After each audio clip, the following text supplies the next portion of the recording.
Hello and welcome to another episode of TV Enthusiast Weekly Show, Marvel vs. DC vs. TVE. I am your host, Will Roerig, the Keeper of Comics. The Keeper of Comics! Joining me today is, as always, is Tyson Gifford, the editor-in-chief of TVEnthusiast.com. Hello, everybody. and guest host The Flash, who has surprisingly, The Flash has joined us tonight as well. Flash, what do you think of this week's episode of The Flash? It sucked.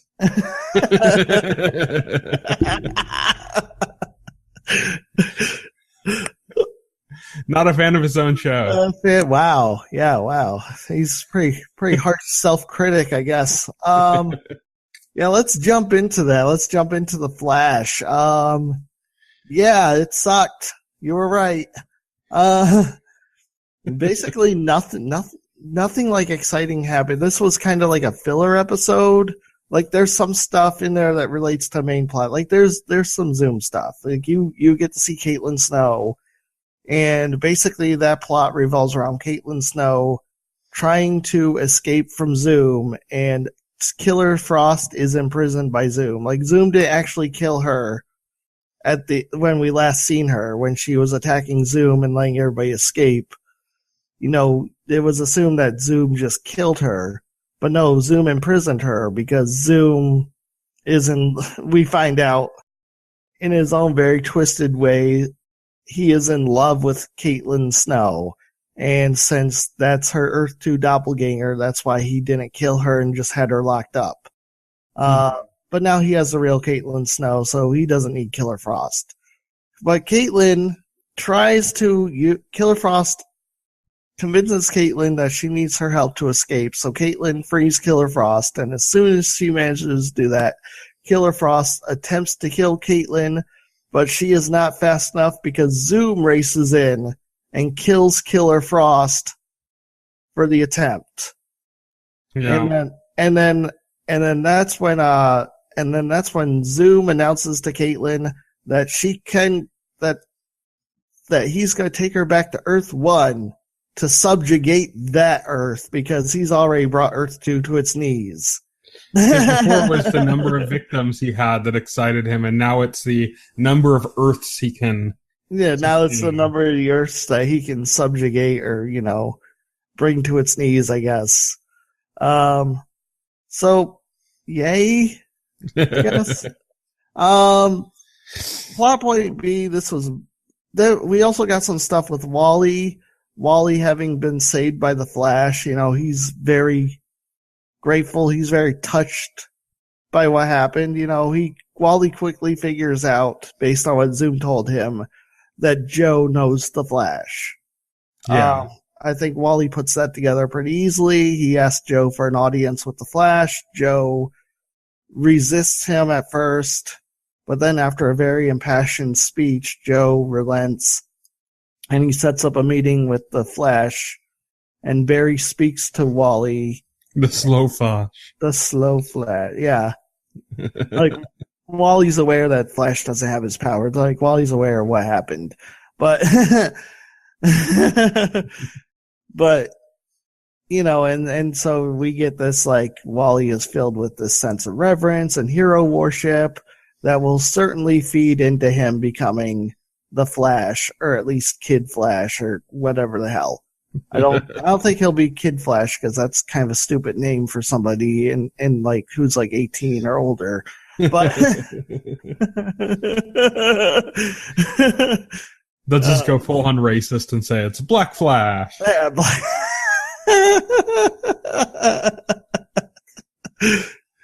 But yeah, this obviously feeds, this part of the story is obviously feeding into Wally taking on the mantle, which I strongly believe is going to happen at the end of the season, and probably will involve the attempt to give Barry his powers back. Which is next week, right? Next week. Or today, actually. We're recording on Tuesday, so. Yeah. I believe that attempt will factor into Wally becoming powered himself. That's the only way it makes sense. Unless they want to do something happens down the line, but it just seems more convenient for the writers to do it this way. And then we get to the main story of this, which is that this is a snooze fest. First we get some deal with like Wells and his daughter. Wells finds his daughter using cellular dead spots because apparently, as improbable as this is, like people from Earth 2 vibrated at a different frequency from Earth 1, and that creates cellular dead spots around them, making it super convenient to the plot for them to be able to track other people from Earth 2. This is never mentioned before, by the way, in the season at all. Like, nobody brought this up. Nobody said Jay Garrick creates cellular dead spots wherever he goes. Or nobody's tracked it. Out of all the people Zoom has sent from Earth 2 to attack Barry and the team, nobody has tracked them via cellular dead spots. This is just something they made up for this episode as a convenient plot device. And we'll forget next episode until they need it again. Until they need it again. This was never a thing up until now. Geez, this show has some lazy writing. But yeah, so he tracks down his daughter, Jessie Quick. Yeah, we got that nickname drop finally. Yeah, through these cellular dead spots. And you know, they make up. They kiss and make up, you know, they have their spat and then they're like, "Oh, I can't stay mad at you." Yeah, thankfully it wasn't like a Game of Thrones kiss and make up. Yeah. Yeah, right. Although Jessie is insistent that she's not coming back and she's her own person, and Wells just has to deal with it. So Wells attempts to return to Star Labs, but he is kidnapped by this guy who is super strong, and he's made super strong by the particle accelerator accident that fake Wells, aka Eobard Thawne, created. But he's mistaking Earth 2 Wells for that Wells. So he kidnaps him. And then we find out, and then Wells like asks the obvious question, like, you're super strong and you're upset about that? And then it's revealed that not only did the accident make this guy super strong, but it also makes him age exponentially, especially when he uses said strength. And so he's 18 going on 45. And so the Flash crew, being the heroes they are, they're unwilling to just shoot him and kill him, which would be the easy way and could avoid other collateral damage. And their bright idea is, we can't kill him, so we'll just have him use his powers so much that he ages himself to death. Yeah. We'll just make him die using his powers. That doesn't count as us killing him. That doesn't. That's weird. As long as we're not directly killing him, it's cool. I think that was the justification Zack Snyder used for Batman and Batman versus Superman. He's like, well, if Batman throws an explosive and it causes a car full of bad guys to tip over and explode, it's not Batman's fault. I'm like, okay, whatever, Zack Snyder. So yeah, this is the same justification here. It's like, no, you guys are just basically murderers. Murder through power. And they could have probably just explained the situation. Yeah.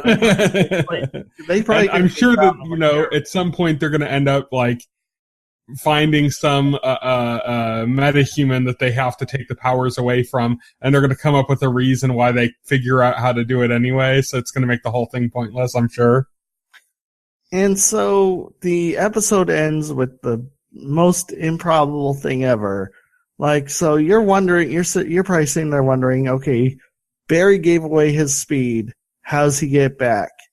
And then Wells says, we're recreating the particle accelerator explosion that gave you your powers in the first place. They killed thousands? Yeah, killed thousands of people.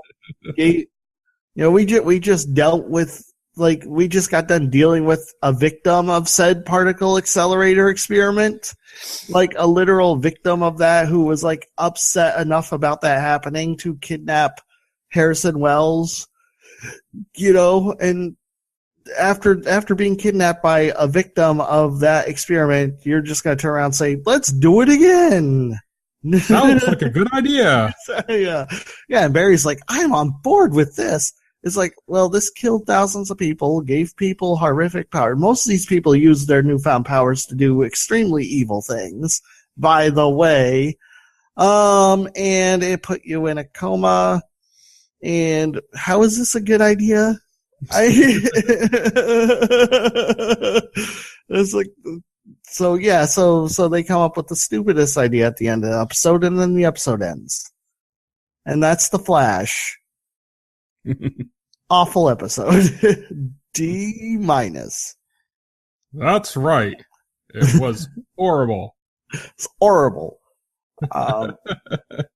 And so that brings us to our next Arrowverse show, The Arrow, this week. I actually didn't mind this week's episode of Arrow. You mean this episode of Felicity? Yeah, this episode, I didn't mind this episode of Felicity. Although we did get one moment with Felicity where, oh my God. We'll get to that. So basically, what's happening is everybody's reeling from Laurel's death. All the flashbacks, we don't flash back to Leanne Yu in this episode, interestingly enough. Instead, this episode flashes back to Tommy's funeral and basically Oliver and Laurel's relationship during the time that is going on. Basically between season 1 and season 2. Yeah, basically between season 1 and season 2, yeah. So we get a lot of Oliver and Laurel's relationship as they cope with Tommy's death. That's what the focus of the flashbacks. It's really nice, really touching. It's it's a welcome break from what was going on in the flashbacks. Reminds us of when Arrow was good. That reminds us of when Arrow was a quality show. Wow. In the present, everybody's still reeling from Laurel's death. Captain Chest Hair, he just can't. He just can't deal with it. So he comes up with these schemes to bring Laurel back.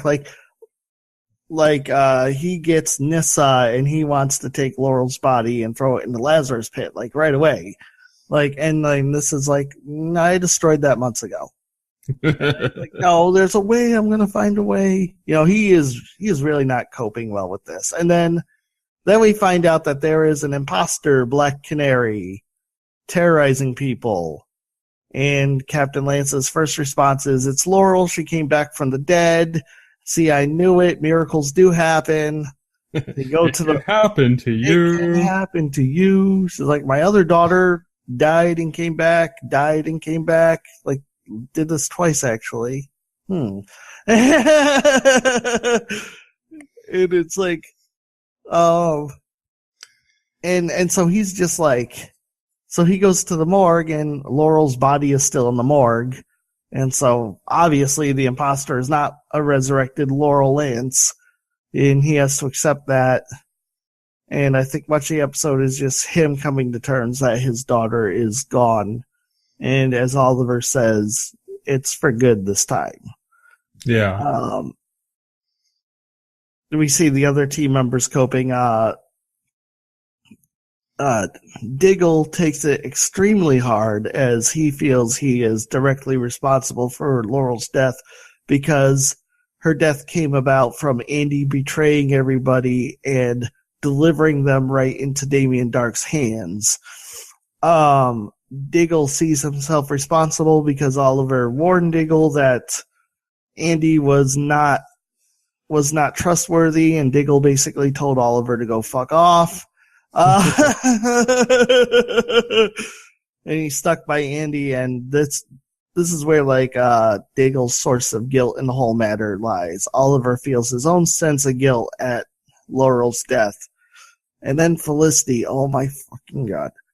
Felicity then has to go and make this, literally, she jumps in and goes, me, what about me? Because, there's this line where she's talking to Oliver, And she's like, well, Diggle was trying to seek absolution, or, he want me to comfort him, but I couldn't. And she's like, because I feel like I'm responsible too. Like, I wasn't there to help the team. I could have it's like, shut the fuck up, Felicity. All right. This isn't about you. Stop making, I hate this character's like inclination to make everything about her. Like, she has to turn the spotlight on her constantly. And I'm like, she's like, oh, I felt like, no, Felicity, you've done nothing wrong. You're the only one of us who's perfect. I know, you're the only one. I just hated that. It's like, she's like, no, if I had been there, then Laura, stop making this about you. Holy shit. How are you this narcissistic? Stop it. I think Diggle has a legit reason for feeling the way he does. You not being there with your keyboard is not a legit reason for why Laurel's dead. Stop it.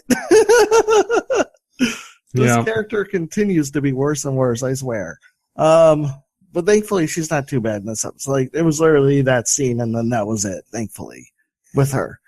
And then basically the rest of the episode is just basically there's Reve Dark.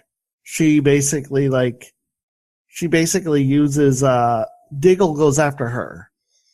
And Diggle attacks her, and the fake Black Canary attacks that campaign manager guy that Thea's dating.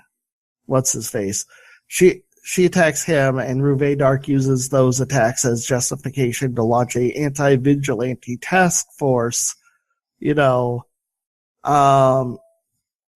and basically Reve Dark is holding some sort of event, some sort of fundraiser. Black Canary is going to attack it. Oliver and team track her down, stop her from attacking Reve Dark, and basically then they have the funeral. And they have Laurel's funeral, and it's all the stuff that you've seen previously before. There's not much new content. The only new scene is then, it shows like beyond what they showed where where Oliver and Felicity are in the limo, and after what's been shown, like Oliver starts saying, I don't know how to deal with this. This guy has powerful magic. I've run into this magic before, and it's not easy to counter. And he's full of self-doubt about, how to proceed forward with Darks being as powerful as he is. And that's basically where that episode ends. Hopefully there's a surprise Constantine episode we didn't know about. Yeah, I know, right? That's what I'm hoping. Doubt it, but because, I think they conveniently said, oh, he's in hell.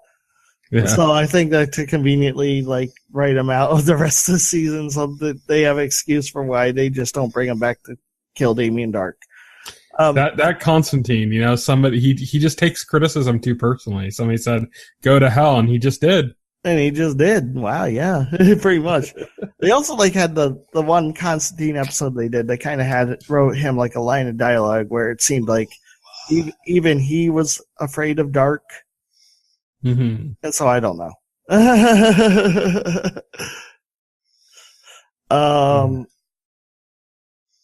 Then the last Arrowverse show of the week we had was Legends of Tomorrow. This was a big event. Legends of Tomorrow! This was a big eventful episode, and I honestly literally thought this was the season finale, because I didn't remember how big of a season order this first season was. Normally 13 episodes is a typical order for a mid-season show in its first season. Yeah. This is the 13th episode, so I was watching it under the impression that this was the finale, especially since they were really ramping things up from the last episode to this. It could have worked as a finale too. It could have worked as a finale too. They were really ramping everything up. Rip Hunter was pretty insistent. We have to get Vandal Savage, and we have to get him now, and everything. And it's really making the stakes super high.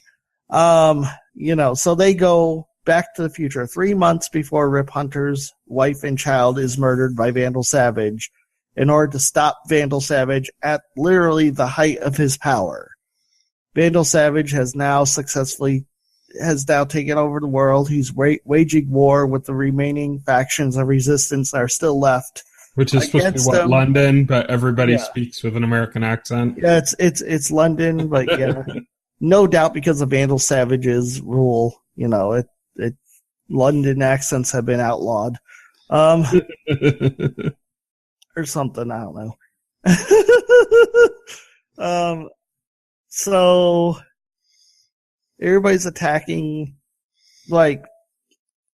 so they infiltrate Vandal Savage. And their plan is to kidnap him and find a way to kill him once and for all. But first, the plan is to kidnap him and get him out of the way until they can find a way to kill him. One of the first things that happens is they encounter Vandal Savage's daughter. Surprise, he has a daughter. Lived untold millennia, and he only has a daughter in the 23rd century. I don't understand.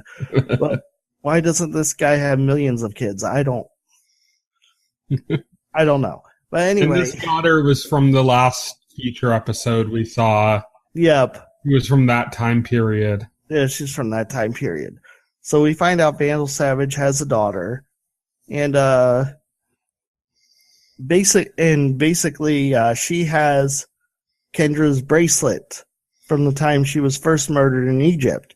And Kendra notes that, objects that were there at the time of their first death in Egypt have the power to kill Vandal Savage. And everybody asks, well, how do you kill somebody with a bracelet?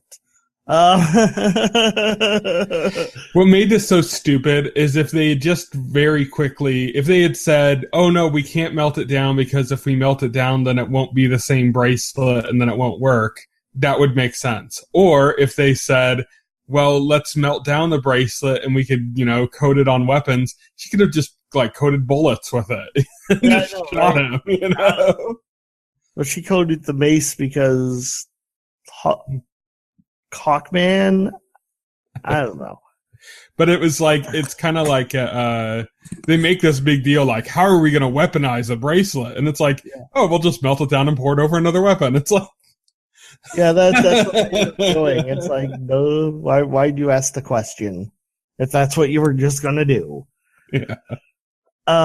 It turns out Vandal Savage has a secret weapon. He's been annihilating entire armies of resistance with this secret weapon, and we find out what it is. It is a giant freaking robot, no doubt built upon Ray Palmer's technologies.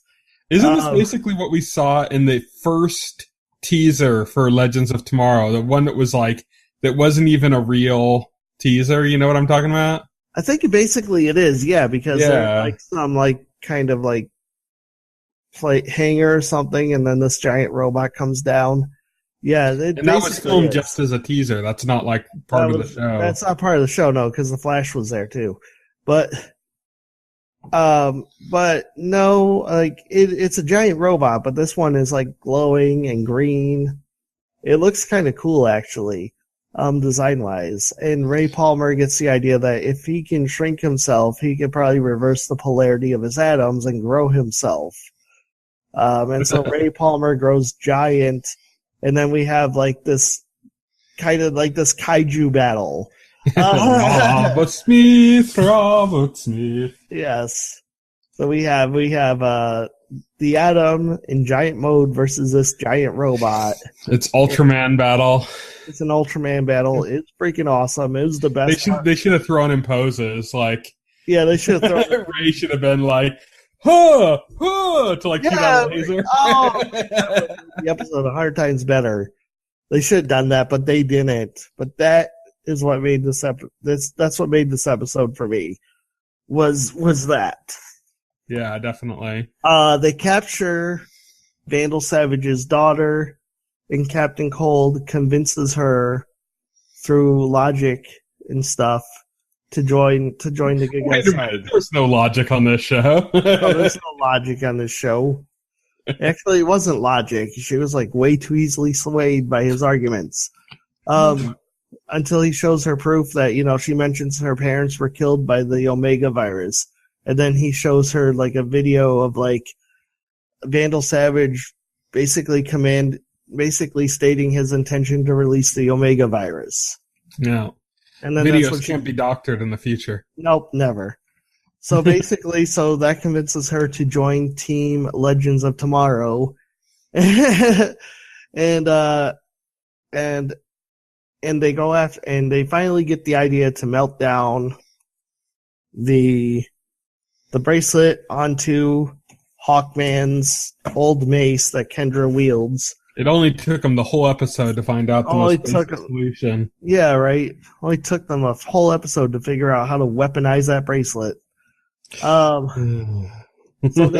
they go and finally attack Vandal Savage, and with Kendra and a weapon from when she was first killed in Egypt, they finally have what they need to kill Vandal Savage once and for all. So Kendra goes in, she starts beating up on Vandal Savage until some random soldier starts attacking her, and she knocks him out like a freaking scrub that he is. And then his helmet falls off, and we find out this is some random soldier. It's Carter Hall from the future. The second they had a single random soldier giving her like a hard time in her path, it was like, I'm like, oh, it's going to be so obvious it's going to be Carter. And then the helmet came off, and before you even saw him, it's like, yeah, it's going to be Carter.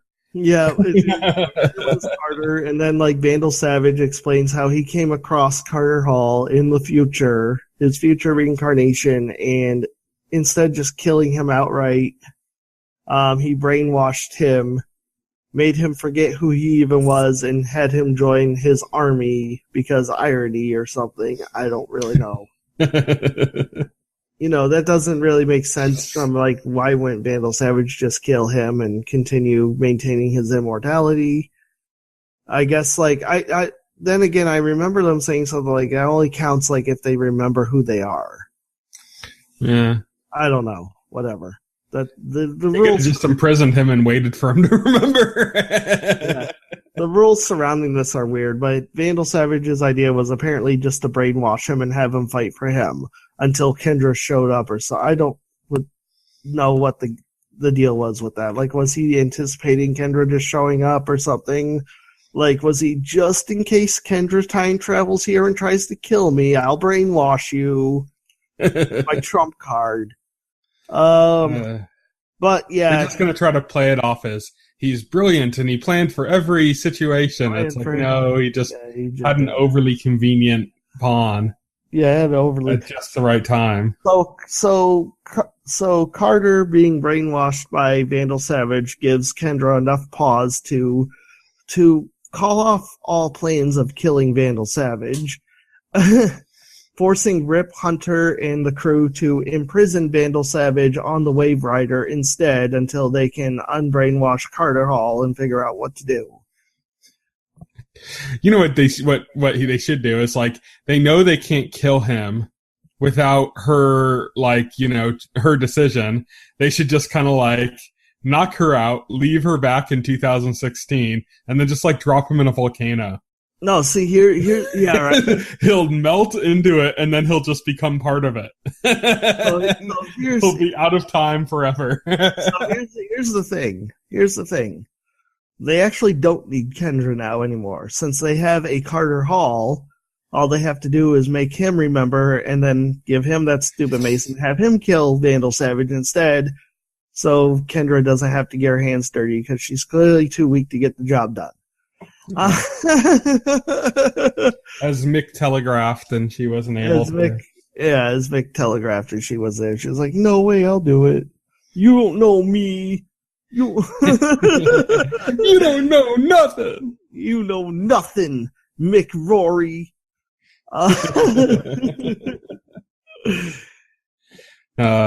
So that's Legends of Tomorrow. That was actually not the season finale. We still have like about 2 or 3 episodes left of this before the actual season finale.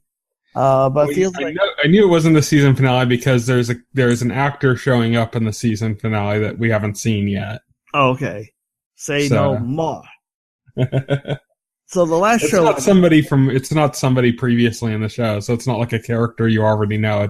It's an actor from a different show that's going to show up as a new character. It's Greg Clark, isn't it? No. Agent Coulson, and then everything's going to merge. It's an actor from the USA show Suits. Okay, so he's going to show up. They haven't even said what the character is or anything, but I didn't see him, so I knew it wasn't that. So next up is Agents of S.H.I.E.L.D. This is the final show tonight, and this is the episode immediately after where we find out that Daisy has been brainwashed literally by Hive. Daisy drank the Kool-Aid. She drank the Kool-Aid, or she inhaled the she inhaled the Kool-Aid dust powder. Yeah, the Kool-Aid dust powder from Hive's hands. And so she is... That's so unsanitary. So she is fully on Team Hive, and she is now helping Hive. Basically, Hive has two goals this episode. Recovered the artifact that has the ultimate power to kill him. Now, we thought we recovered that artifact before, but it's revealed this episode that we've only recovered one half of that artifact, and that Australian dude who so desperately wants to be an Inhuman is holding out on the second half of that artifact. Well, not really half, because the part that they got was like this little ball, and there's like a huge device that ball fits into. That's true. So the device that the ball goes into, well, he's holding out on it. So they fulfill his wish and make him an Inhuman, and he has the power to like heat stuff up and make it explode, I guess. Superheat things to make them explode. I think his super name should be Hot Stuff. Hot Stuff. There you go. Yeah, he spends the entire episode like throwing out ideas for his superhero name. Or Ghost Peppa. He's like, oh, I'd be Burning Man, but a bunch of hippies already ruined that with the thing they do. And he's like, so that guy's actually pretty entertaining. And so shrimp on the Barbie. That guy gets turned into an Inhuman and immediately brainwashed by Hive. The first thing S.H.I.E.L.D. does is they try to go after this one Inhuman who could split herself into multiple different versions of herself, because they figure if Hive gets to her, she could be a valuable asset to him. So they find her, but Hive has already successfully brainwashed her. Hive is one step ahead of them. So that doesn't work out.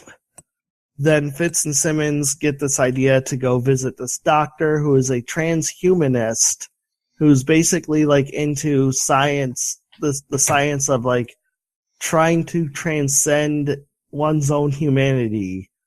Which is basically the exact same plot that's going on right now in Orphan Black, by the way. Oh, really? Yeah. So they go after. So they go to meet with him because they need his insight into helping to defeat Hive, and the Inhumans. And basically, they get Fitz and Simmons get there. It's this weird place where everybody's modified. They meet basically his secretary, and she basically has them wait for her to meet them to see him. And then they go into this creepy operating room with this guy strapped to a chair, his eyeball open. And basically they're selling prosthetic eyes basically from the Deathlock program that they got from Deathlock program. Fitz and Simmons are thinking that's got to be enticing enough for this scientist, played by John Hanna, Bashiatis on Spartacus, the greatest actor on Spartacus. He was so entertaining on that show. He actually plays the scientist in this episode. It is awesome. He's an awesome actor. Basically, they're hoping that he'll be interested in these cybernetic eyes. So they get there, and basically she's like, okay, test them. Let's see if they work like they're supposed to by surgically implanting them into a subject, which is more than they bargained for, A subject who's screaming into a muffle. Yeah, he's screaming into a muffle. So, you know what? They take a deep breath, they turn around, and they get ready to operate. And Simmons is literally with, like, the needle, like, moving in closer. And then she just jabs the needle in the middle of this guy's eye. Like, it's so jarring when it happens. It's like, because she's like, and then she's like, I'm like, holy shit, Simmons, what? What the hell? And then she explains, oh, it's a prosthetic eye. She jabbed it in there because she realized it was a fake eye. And it was like some animal-based eye or something, yeah. Thing. And the subject gets up, and it's the scientist, it's John Hanna, and he reveals that was a test. You know, he's kind of surprised that she noticed the eyeball. He's actually kind of impressed, but, you know, he doesn't want anything to do with them, especially when they reveal that they're S.H.I.E.L.D. First, he accuses them of being Hydra, then they say they're S.H.I.E.L.D., and he's like, that's just as bad, I don't want anything to do with you people, blah, blah, blah. They're trying to convince him, but that's when Hive and Daisy and their new hot stuff, that's when they crash the party. Mac gets into the fray, and they have a big dust-up at this club. Mac ends up squaring off against Hot Stuff. Daisy confronts Fitz. And Hive himself confronts Simmons. And Hive recalls Will in order to like, you know, fake out Simmons, you know, to get her to like emotionally cripple Simmons. Yep. You know, he uses that dirty trick. Simmons resists it for her part. She resists the manipulation that Hive is doing, and she ends up putting a few bullets into Hive, as useless as that is, because that's not going to do anything to him. But basically it shows that, you know, Simmons was stronger than he anticipated. And stronger than Kendra from Legends of Tomorrow. And stronger than Kendra from Legends of Tomorrow. Yeah, exactly. Kendra would be like, oh my god.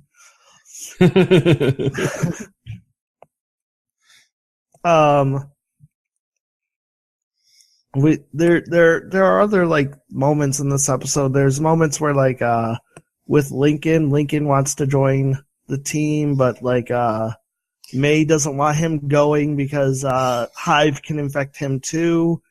Coulson says Lincoln can go, but he has to put on a vest that can kill him at any moment. Yeah, the murder vest. The murder vest. Yeah, he's like, this is a suicide vest. And then Coulson's like, no, suicide implies that you're pulling the trigger.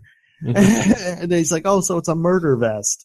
and Coulson gives May the trigger. And he puts it on, but May is upset with Coulson this episode. And Coulson reveals that he has done some drastic measures, but it's all because of Daisy, you know. Like, Coulson kind of reveals himself to be a hypocrite when it comes to Daisy. Because Coulson is like, you know, well, Daisy is infected by Hive. She needs to be saved at all costs, you know. And then May's like, yeah, but you're just willing to let Lincoln go and die. Like, it's like, dick move, Coulson. Yeah, dick move. Also, we learned that Coulson has a literal shield. That was pretty awesome. That was pretty awesome. Like a shield comes out of his very Captain America-esque. Very Captain America-esque. Yeah. And then like I like Coulson. He's saying, "Well, Fitz reason that the director of S.H.I.E.L.D. should have a shield." I love that scene. That was awesome. That was very comic booky. It looked very cool too. It looked very cool too. The implementation of it, yeah, that was really cool. I love that part. Basically, I forgot. Oh yeah, and then we got the big part where basically like, the General Talbot like announces like they're closing in on Hydra. You know, like Coulson basically ignores him. He's like, yeah, I don't really care. More important stuff happening. But then later we get a scene where they're watching and Talbot is announcing that they've found all the last remaining Hydra holdouts and they're moving into position to attack them and eliminate them, thus eliminating Hydra for good.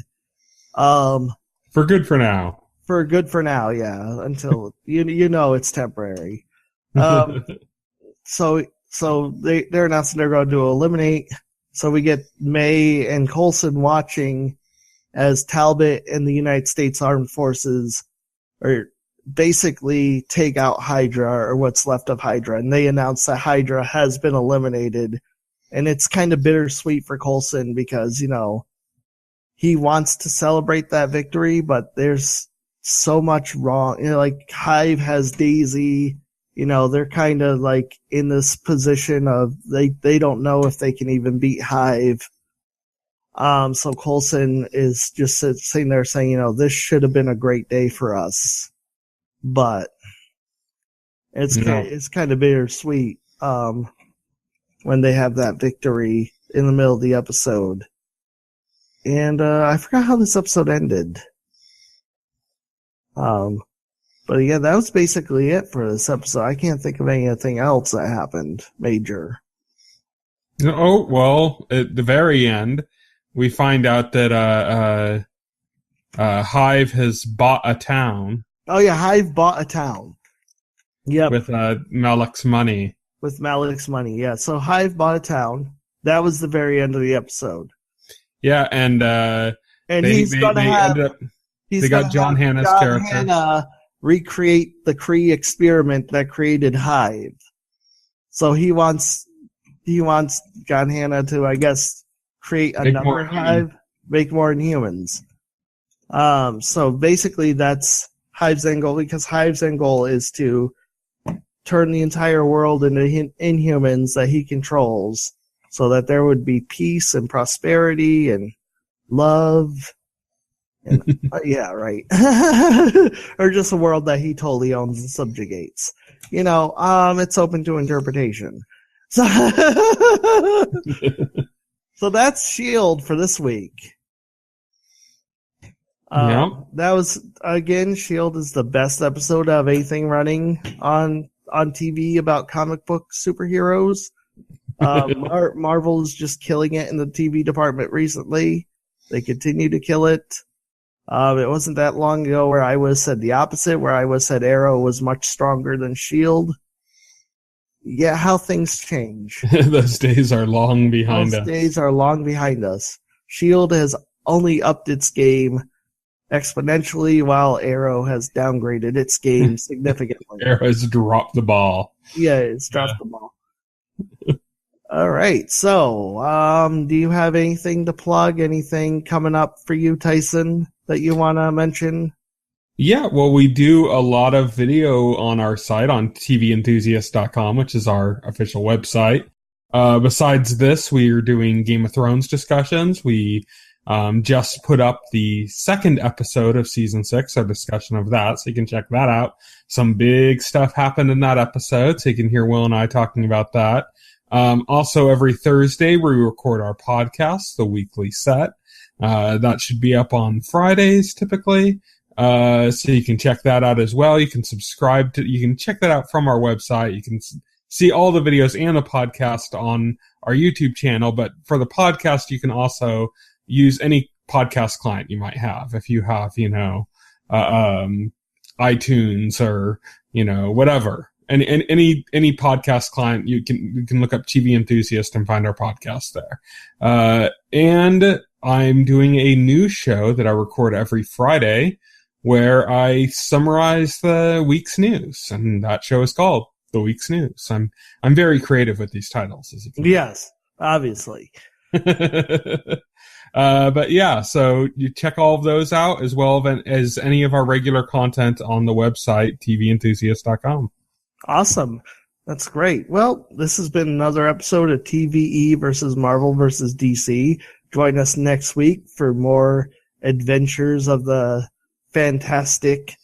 I was your host, Will Rohrig. Tyson Gifford joined me tonight, and we will see you next week. Goodbye. Bye. Civil War next week. Civil War, woo!